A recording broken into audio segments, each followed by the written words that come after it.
নির্বাচনী বরাদ্দ, শিক্ষক কর্মকর্তাদের বেতন ভাতা সহ নানা খাতে ব্যয় বাড়ানোর অনুমোদনের মাধ্যমে চূড়ান্ত হতে যাচ্ছে চলতি অর্থবছরের জন্য সংশোধিত বাজেট, যেখানে এডিপির আকার কমছে ৩০,০০০ কোটি টাকা। একই সাথে বদল আনা হচ্ছে প্রবৃদ্ধি ও মূল্যস্ফীতির লক্ষ্যমাত্রায়। একাত্তরকে অর্থ উপদেষ্টা জানান, নতুন সরকারের জন্য একটা শক্ত অর্থনৈতিক ভিত গড়ে দেয়াই মূল লক্ষ্য। রাকিব আল জাবেদ রিপোর্টে বিস্তারিত। সব ঠিক থাকলে মাস দুয়েক পর আবারও সরব হতে পারে জাতীয় সংসদ, নির্বাচিত প্রতিনিধিদের পদচারণায়। শুধু রাজনীতি নয়, অর্থনৈতিক পরিকল্পনা ও আয় ব্যয়ের হিসাব মেলানোরও প্রাণকেন্দ্র এই ভবন।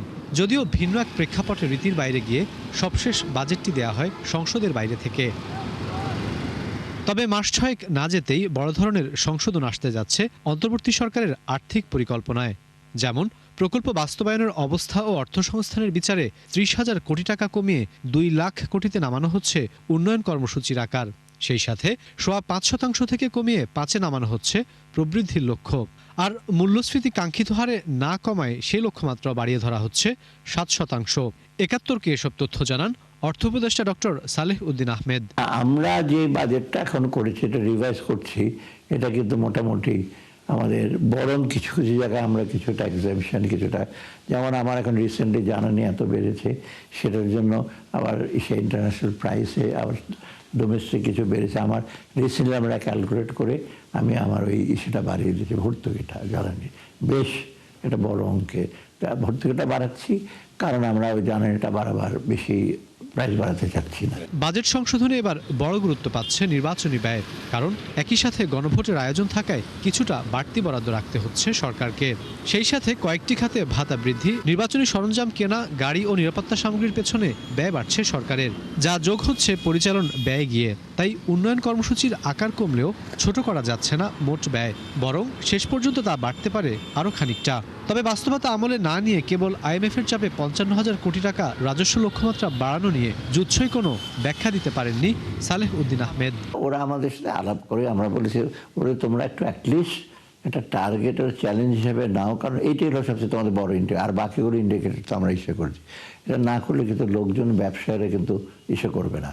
ওরা ভাবছে যে ট্যাক্স না দিয়ে, আপনি আশ্চর্য হবেন, আমরা যখন E3 যখন রিটার্ন আসলো, আপনার 75% লোকের 0 ট্যাক্সেবল।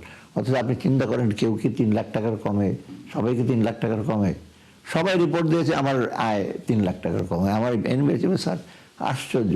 তবে যারা উপরের লেভেলে, যারা সরকারি কর্মচারী, বেসরকারি কর্মচারী, ওদের ট্যাক্স নেটে আসে না। তো এইগুলো IMF জানে, বলছে তোমরা যদি এটা না টার্গেট করো, ওদেরকে তোমাদের কোনোদিন আনতে পারবে না। আমরা চাচ্ছি নতুন ট্যাক্স উন্নয়ন কর্মসূচি থেকে কাটছাট করা হবে, যেগুলো হয়তো বা আমাদের খুব বড় ধরনের কোনো একটা ঋণাত্মক প্রভাব অর্থনীতিতে রাখবে না। মনে হয় যে সেভাবেই হয়তো করা হবে, আর না করা ছাড়া উপায়ও ছিল না। তার কারণ এখানে আমাদের কিন্তু রেভিনিউ বাজেটে বেশ কিছু আমাদের ব্যয় বাড়বে, নির্বাচনের সাথে সম্পৃক্ত ব্যয় তো আছেই, তাছাড়া বিভিন্ন যে স্কেল পরিবর্তন, এটারও একটা বাড়তি ব্যয় সেখানে আসবে। চলতি বাজেটে প্রাথমিকভাবে ৫,৬০,০০০ কোটি টাকা অনুন্নয়ন ব্যয় বরাদ্দ রাখে সরকার, যার মধ্যে সুদ পরিশোধ প্রায় ১.৫ লাখ কোটি টাকা। অবধারিতভাবেই কাটছাট করতে হচ্ছে বাজেটের পরিমাণ, আর যার সবচেয়ে বড় প্রভাব পড়ছে বার্ষিক উন্নয়ন কর্মসূচিতে। উদ্ভূত পরিস্থিতিতে বিশ্লেষকরা বলছেন এর বিকল্প ছিল না সরকারের সামনে। রাকিব আল জাবেদ, একাত্তর, ঢাকা।